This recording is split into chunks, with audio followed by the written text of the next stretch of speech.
Hey guys, this is Nick with Geeks with Cash. Who doesn't love a good fighting game? Sitting around, laughing, kidding with your friends, absolutely wrecking their face with somebody like Surfbot or Dan, who's just a totally obscure random character?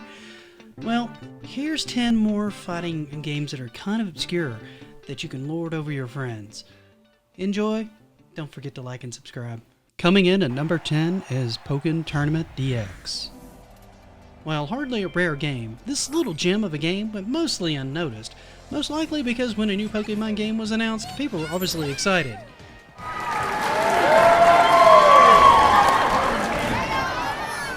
Until they heard it was a fighting game. Regardless, this game carries over many elements of its turn-based predecessors, in that you're a young trainer out to be the very best in the region. Each battle plays out in a 3D arena, with you starting over the shoulder of your chosen fighter. It's a standard one-on-one or 3v3 fighter, with supports and cheering from your companion that gives you boosts between rounds.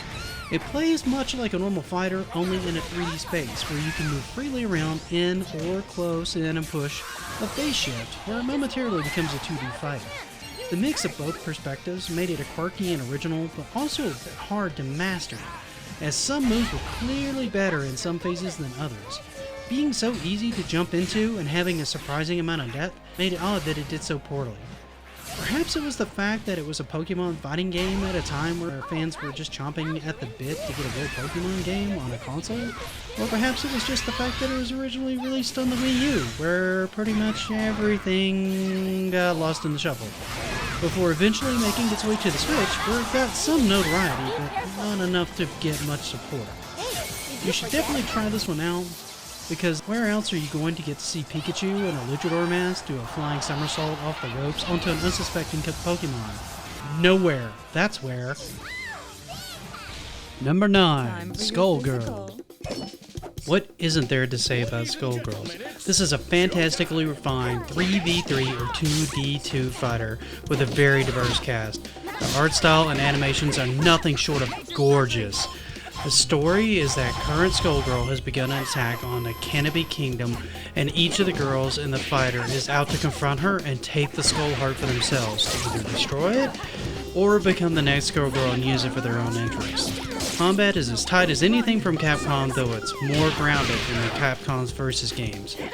It came into some financial trouble when the company got sued, forcing them to seek some legal help. They had to lay off all the staff. They reformed later and eventually went back to work on the game, renaming the game Skullgirls Second Encore, and it's still widely available.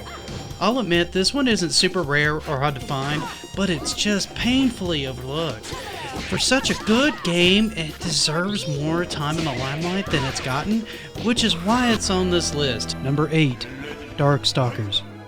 Okay, this one feels weird putting on a list of obscure games too. At least for me, because of how familiar I am with this series. But it's really fallen out of favor in recent years. The series was first established in 1994 and was based around the premise of a merger of two worlds, Earth and the realm of Makai, where apparently succubi, vampires, cat girls, mummies are all pretty common fare. The combat's a traditional Capcom 2D fighting. It's really tight, good responsive controls, the command inputs of Street Fighter all here. Each fighter has a series of unique moves and a wide range of base moves all on their own. It had 2 sequels and a small resurgence in 2013 with Darkstalkers Resurrection, which released on both the 360 and the PS3. However, it didn't really make enough sales to be considered a success, and the IP just faded into obscurity again. I personally blame this on timing. People really weren't ready for a resurgence of fighting games at the time. However, I think this is one franchise that could use another chance to see the light on the moon again. Come on, Capcom. You know you love money. You pretty much trot out a collection for every IP you own. Just give us Darkstalkers collection, and following that, a nice reboot. Take my money. Number 7, Tech Romancer. I told you we'd have obscure games on this list, eh? How many of you remember Techromancer? Not that many, I bet, huh? Ha-ha! This quirky mech biter by Capcom was made in 1998 for the Dreamcast, and it took place in a 3D plane with buildings scattered about. Destroying the terrain would give you things like power-ups and additional moves. Each mech also had 2 super moves and a final attack that you could use when you were down to like 50% of your last life. It was kind of like a last-ditch effort. The story is in the future where Earth is under attack by a being called Goldbus, who's come to take over the world. These mech warriors rise to defend the planet nobly. I adored this game when I was younger. I waited forever for this to come out, checking my EB games like almost weekly. It had a really, really diverse cast, fun combat, but man was that in-boss brutally hard. If you get a chance to pick this one up and give it a go, I recommend it. This thing is a ton of fun. Number 6. Them's Fightin' Herds. Not the rarest, as this game is still in early access, virtually unknown as Them's Fighting Herds, often just referred to as that pony fighting game. Yes, you heard me right. My Little Pony has a fighting game. Whoever put odds on this happening should definitely go to Vegas. No joke. This game plays a lot like the Capcom games, just, you know, adorable little ponies. The story's focus is around a legend that predators once attacked them, and they fought back, pushing them into another realm and sealing them away.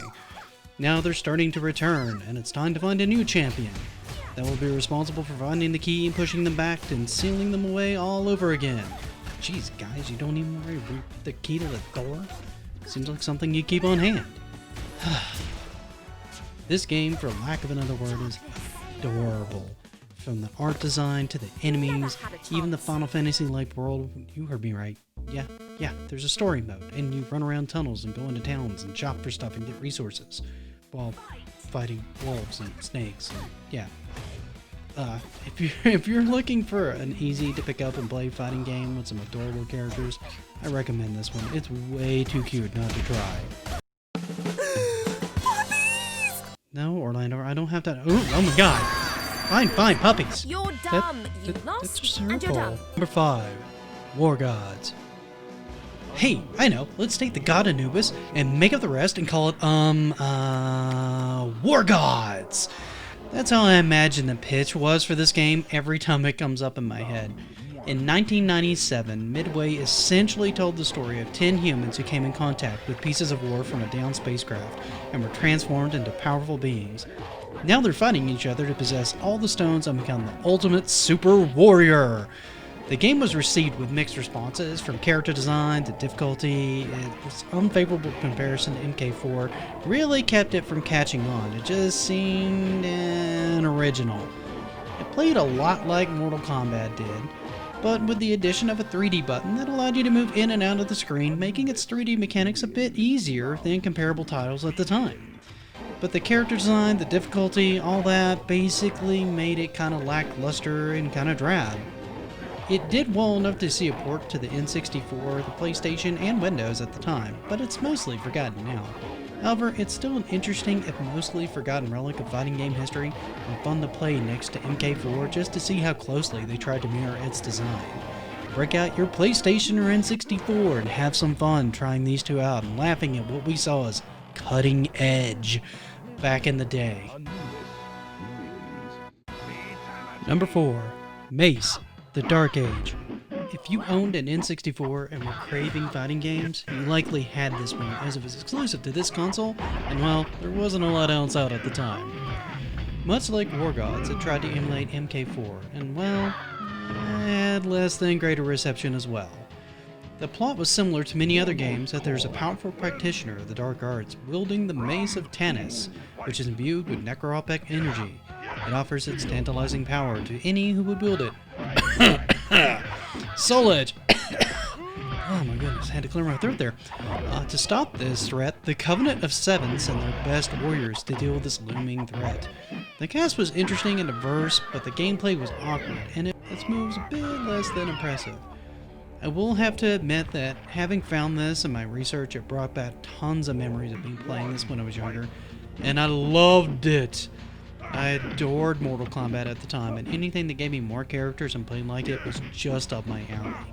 Couple that with lethal backgrounds that allowed you to ring out opponents, you had just enough differences to keep me hooked for hours and hours of gameplay. Is it good? Well, it never got a sequel or built up much of a cult following to my knowledge, so I'll have to go with no. Regardless, it's a fun bit of gaming history and worth checking out next to War Gods and MK4 for a laugh. Number 3. Eternal Champions. Another with mixed reception was Eternal Champions. This fighter, exclusive to the Genesis, was about an eternal being known as the Eternal Champion, It predicts mankind will soon fade due to untimely deaths of key individuals in history. However, he can grant one of them life again. All will affect history in a positive way, so he just organizes a tournament to find out which is the strongest among them. There really are no bad guys in this game, and maybe that's part of its issue. It really had very little story. It's simply just a tournament for a second chance at life. Someone's going to win. Where's the consequences? Where's the risk? That said, its solid gameplay, which was identical to Street Fighter, made its controls interesting and tight. That, coupled with interesting character designs, got it enough traction to get a few sequels before fading away into fighting game history. Check it out if you can't get enough of 16-bit era fighting games. Number 2. Gundam Battle Assault. I'll be honest, I just played this one recently and had no idea it even existed till then. Having never owned a PlayStation, it's one of those fighting game franchises I just missed. The story is that hero Yoi has taken up Gundam Wing again, in order to stop the imminent threat from starting up the Gundam War yet again. So, you know, Gundam. Insert random title here. To that end, he runs into all manner of people, some testing him, some out for a Bandi, before running to Therese, whose last name I won't even begin to pronounce, along with his Hydra Gundam. Combat in the game is very similar to the Versus series, having a weak, mid, and strong attack, along with special that tends to fire or use whatever weapon you have on hand. Some moves have cooldowns due to heat, and some have ammo, so the resources are nicely varied. The controls are also nice and tight. I had an issue finding a lot of special moves, but thankfully the manual had many of them on hand. By the time I was through playing, I found it a nice, rare little gem that many have likely not heard of, earning it the number 2 slot on my list. Number 1. Red Earth. This is... wow. I had zero idea this existed, and I still have yet to play it. This game released in Japan and Europe only, and only in the arcade. It had 2 modes, Versus and Quest Mode. Quest Mode saw you taking the role of one of 4 heroes and fighting in a series, 8 bosses, whose vitality bar was shown at the bottom of the screen, not at the top. As you battle, chests and orbs would drop. Orbs would allow you to do super moves, and food would replenish your vitality. Even having a leveling system on top of all this. These elements made it much like a side-scrolling fighting game, save that it was 1v1, and had Capcom's movesets. It was one of the very few games also that Capcom made that had fatalities? Hey, no fair, Capcom. That's Mortal Kombat's thing. Go do your own thing. No fair. Regardless, some of these characters have found their way into other of the Versus games, mostly Easter eggs and endings that, hey, only one guy you know, the one guy who knows everything Capcom, likely knew, causing everyone to give him a blank stare until he went quiet, staring into his drink and muttering something about everyone else being uncultured savages. If you can find an arcade with this or find a way to play it via emulation, I recommend giving it a go, and let me know. I want to play it too. Well guys, that's my list. I hope you enjoyed the first one of these. I'm hoping to do a few more of them. How many of these have you played? How many of these did I miss? Are there any others you'd like to see in a future list, or any other obscure ones that you can think of that I should probably cover? Let me know in the comments. And once again, don't forget to like, subscribe, and hit that notification bell. And I hope to see you guys next time.